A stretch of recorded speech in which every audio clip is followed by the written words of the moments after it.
Hello hi welcome back to my YouTube channel. ఈరోజు వంకాయ మామిడికాయ అలాగే చికెన్ కర్రీ ఎలా చేసుకోవాలో చూసిద్దాం రండి.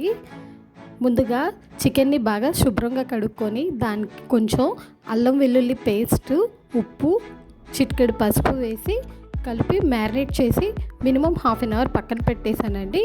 ఇప్పుడు ఈ మ్యారినేట్ చేసిన చికెన్ని మనం కుక్ చేసుకొని డిష్లో అయితే ట్రాన్స్ఫర్ చేసేస్తున్నాను. ఇలా వేసుకున్న చికెన్లో ఇప్పుడు 3 పెద్ద చెంచాల ఆయిల్ అయితే వేసుకోవాలండి. నాన్ వెజ్ కర్రీ కాబట్టి ఆయిల్ ఎక్కువే పట్టుద్ది. అలాగే మనం దీంట్లో వెజిటేబుల్స్ కూడా వేస్తాం కాబట్టి వంకాయ మామిడికాయ దానికి తగ్గట్టుగా సరిపడా ఆయిల్ అనేది వేసుకోవాలి. ఇప్పుడు ఇందులో ముందుగానే తరిగి పెట్టుకున్న 4-5 పచ్చిమిరపకాయలు అలాగే ఒక ఉల్లిపాయ అయితే వేసేసుకున్నా అండి. కొంచెం కొత్తిమీర కూడా వేసుకోవాలి. ఇప్పుడు దీన్ని స్టవ్ వెలిగించి స్టవ్ మీద అయితే పెట్టేసుకుందామండి కర్రీని. 5 మినిట్స్ అయిందండి. ఇప్పుడు కర్రీ ఎలా ఉడుకుతుందో చూద్దాము. కూర అయితే ఇప్పుడే ఉడుకుతుందండి.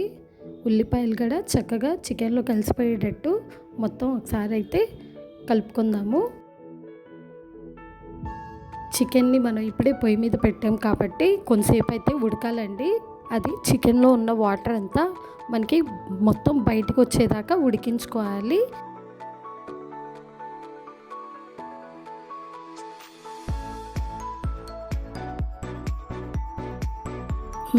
చక్కగా ఆనియన్స్ కూడా మనకి మగ్గాయండి.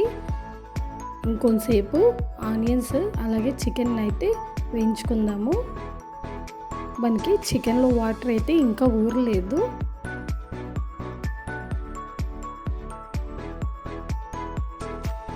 కర్రీ అయితే ఇంకొంతసేపు ఉడకనిద్దామండి. ఇలాగా 5 మినిట్స్కి ఒకసారి తీసి కలుపుకోవడం వలన కర్రీ టేస్ట్ అనేది ఎన్హాన్స్ అయ్యిద్ది. అలాగే మనకి ముక్క అన్ని వైపులా ఉడుకుద్ది. చూస్తున్నారు కదా, చికెన్లో వాటర్ అయితే బయటికి వచ్చాయండి. ఈ వాటర్ కూడా మనకి ఎవాపరేట్ అయిపోయేదాకా మనం చికెన్ దగ్గరికి అయ్యేదాకా ఉడికించుకుందాము.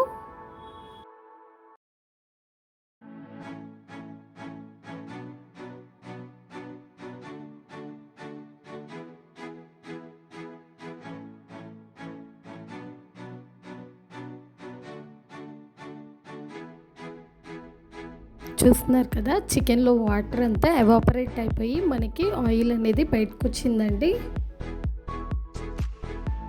ఇప్పుడు కూరనంతా ఒకసారి చక్కగా కలుపుకుందాము. ఇప్పుడు ఇలా కలుపుకున్న కూరలో మనం కారం అయితే వేసుకోవాలండి. కారము 3 స్పూన్స్ దాకా అయితే పట్టుద్దండి. ఎందుకంటే నాన్ వెజ్తో పాటు అంటే చికెన్తో పాటు మనము వంకాయ ఇంకా మ్యాంగో వేస్తున్నాం కాబట్టి మ్యాంగో పులుపుగా ఉంటుంది కాబట్టి మనం ఆ వెజిటేబుల్స్కి అలాగే చికెన్కి సరిపడా కారం అయితే వేసుకోవాలి మన స్పైస్ లెవెల్ని బట్టి. ఇప్పుడు ఇందులో మామిడికాయలు అయితే వేస్తున్నానండి. ముందుగానే కట్ చేసి పెట్టుకున్న మామిడికాయలు ఇలా సన్న పీసెస్ లాగా అయితే కట్ చేసుకోవాలి. అలాగే కొన్ని వంకాయలు వేస్తున్నాను.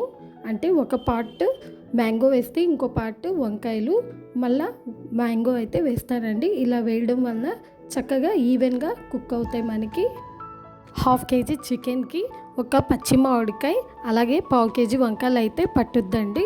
అప్పుడు మనకి సరిగ్గా పులుపుదనం కానీ అన్నీ కూడా సరిపోతాయి. వెజిటేబుల్స్ వేసేసాక మూత పెడదామండి. 5 నిమిషాల పాటు ఉడకనిద్దాము. చూస్తున్నారు కదా, 5 నిమిషాలు అయితే అయ్యిందండి. చక్కగా వంకాయ కూడా మగ్గింది.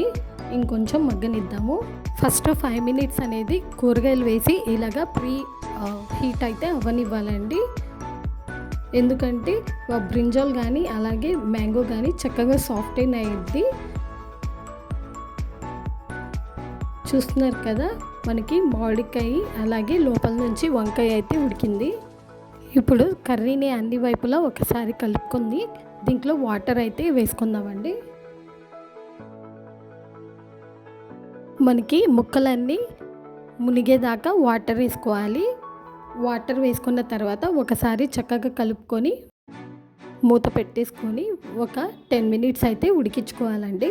నా వీడియోస్ కనుక మీకు నచ్చుతున్నట్టయితే please do like, share and subscribe to my channel. మరిన్ని వీడియోస్ కోసం stay tune to for more vlogs. మనకి ఆల్మోస్ట్ వాటర్ అయితే అయిపోయిందండి. ఇంకొంచెం కర్రీ దగ్గరికి అయితే సరిపోయిద్ది. దీన్ని ఇంకో 2 మినిట్స్ పాటు కుక్ చేసుకుందాము. చూస్తున్నారు కదా, కర్రీ అయితే మనకి దగ్గరగా అయిపోయిందండి. ఇప్పుడు స్టవ్ ఆఫ్ చేసుకొని దీన్ని సర్వ్ చేసుకోవడమే. నచ్చితే తప్పకుండా ట్రై చేయండి.